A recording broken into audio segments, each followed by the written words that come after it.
मेरा उत्तर सुन के आपको बहुत निराशा होने वाली है, क्योंकि मेरा ये मानना है कि अगर दो लोगों में रिश्ता बहुत अच्छा नहीं है तो डिवोर्स हो ही जाना चाहिए। और डिवोर्स की कोई उम्र थोड़ा ना होती है। ऐसा हो सकता है कि 55 की उम्र में, 50 की उम्र में दो लोग जब अलग हों तो ट्रॉमा तो बहुत बड़ा होता ही है। तलाक कोई मजाक थोड़ा है, बहुत बड़ा ट्रॉमा होता है, आसान नहीं होता है। पर मैंने देखा है कि कई लोग ऐसे हैं, तलाक के बाद उनकी जिंदगी बहुत बेहतर हो गई है, स्पेशली तब जब डोमेस्टिक वायलेंस के शिकार हों। कई ऐसे परिवार हैं, डोमेस्टिक वायलेंस झेलना पड़ता है। बहुत सारे ऐसे परिवार होते हैं जहां शादी सिर्फ इसलिए चल रही है कि इकोनॉमिक इंडिपेंडेंस नहीं है, या इसलिए कि बच्चे छोटे हैं, जबकि पति पत्नी के बीच में न प्रेम का संबंध है न सम्मान का संबंध है। कहीं कहीं तो वहशीपन का संबंध है, मार पिटाई होती है, सब कुछ होता है, लेकिन अलग नहीं हो सकते। मैं बहुत पुरातन पंथी किस्म का आदमी नहीं हूं कि मैं कहूं कि 7 जन्म तक साथ ही रहना है। ऐसा है तो इसको 8वां मान लीजिए, कोई बात नहीं। और अगर जिंदगी एक ही बार मिलती है, यदि आप किसी व्यक्ति के साथ सहज, बहुत जल्दबाजी में फैसला नहीं करना चाहिए। तलाक एक बहुत गंभीर फैसला है जो बहुत गंभीर विचार मंथन के बाद ही होना चाहिए, ये मजाक नहीं है। और जब आप किसी से अलग होकर किसी और के पास जाएंगे तो चांसेस इक्वल हैं कि इस बार भी फेल होंगे आप।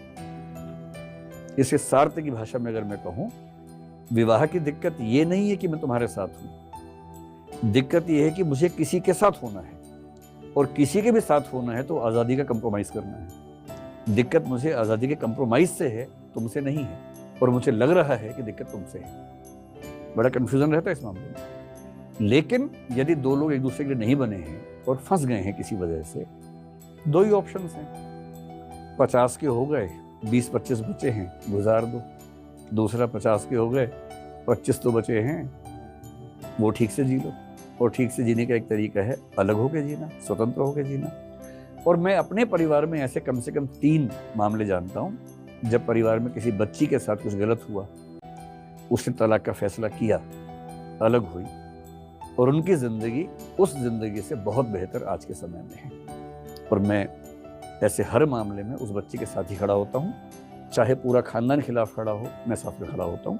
बस मुझे ये भरोसा हो कि जेन्युइन रीजंस हैं, ये हंसी मजाक नहीं चल रहा कि चलो तलाक खेलते हैं, ऐसा नहीं चल रहा है। सीरियस सिचुएशन है तो उसका साथ देना ही चाहिए, और मैं तो हमेशा देता हूं। इसलिए डरना नहीं है, और डर केवल इस चीज का होता है कि इसके बाद क्या होगा। जहां आप समुद्र में कूद गए, आप पाएंगे कि 1000 रास्ते अपने आप बनने लगते हैं, और रास्ते बनते हैं तो फिर ये मजा भी तो आता है कि मैं अपने पैर पे खड़ी हूँ, मैं अपना काम कर रही हूँ, अपनी आजीविका खुद चला पा रही हूँ, मैं किसी का एहसान लेके जिंदा नहीं हूँ। इस आत्मविश्वास की जो कीमत है ना, बहुत ज्यादा है। तो आप शायद चाह रहे थे कि मैं बताऊं कि तलाक लेना बुरी बात है, ऐसा ना करें, बड़े बूढ़े लोग समझें इस बात को। मैं ऐसा बिल्कुल नहीं कहूँगा। मैं कहूँगा कि बहुत ज़रूरी परिस्थितियाँ हैं तो आगे बढ़ें, बहुत ना सोचें, लेकिन मजाक में न करें, क्योंकि ये सच में पूरे परिवार को डिस्टर्ब करने वाला मामला होता है। लेकिन अगर स्थितियाँ बहुत खराब हैं तो हर व्यक्ति की जिम्मेदारी अपने प्रति भी तो है।